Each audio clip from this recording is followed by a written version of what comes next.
ভাগ্যিস গর্ধবটাকে এখানে আসতে বারণ করেছি, না হলে সুধার চাপে নিজের মুখ খুলে দিত, ব্যাস আমরা ফেঁসে যেতাম।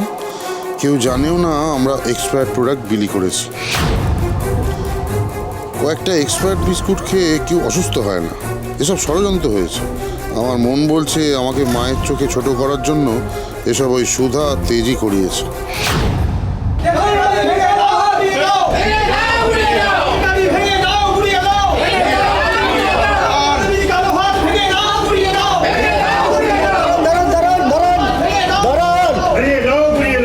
ম্যাডাম, আমাদের কাছে রিপোর্ট আছে, বাচ্চাদেরকে যে বিস্কুটগুলো দেওয়া হয়েছিল সেগুলো এক্সপায়ার ছিল।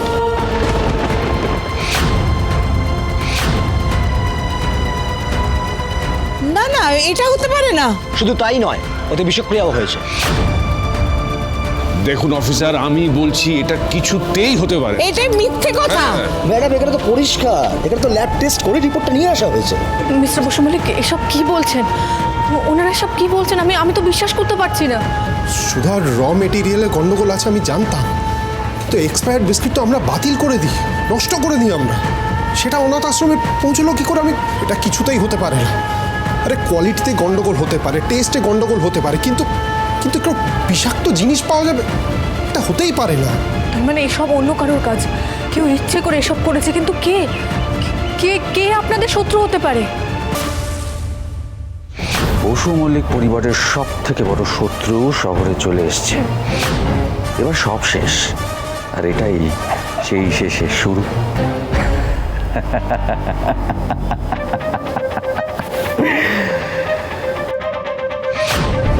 তুই না, এবার আর কিসের অপেক্ষা? যা বলার বলে ফেলো। হ্যাঁ, সেটাই বলছি এবার। আজ অনাথ আশ্রমের বাচ্চারা অসুস্থ হয়েছে, না জানি এই বিস্কুট কত সাধারণ মানুষের বাড়িতে আছে। আজ তারা অসুস্থ হয়ে পড়বে না, তার কি গ্যারেন্টি আছে?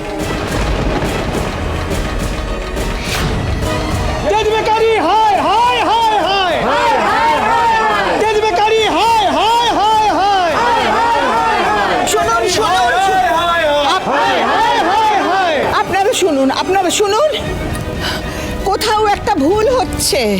আমরা কোনোদিন ভেজাল জিনিস বিক্রি করি না, কোনোদিনও করিনি। মিথ্যা কথা বলছেন আপনি। আপনি মিথ্যাবাদী। আপনার গুরুতর শাস্তি হওয়া উচিত।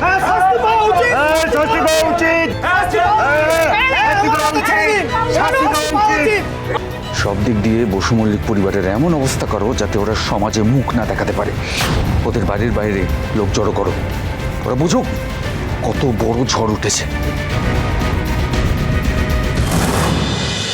জনম দেহি সুধা, শুভ বিবাহ, সোম থেকে রবি রাত ৯টায় স্টার জলসায় ও ডিজনি প্লাস হটস্টারে।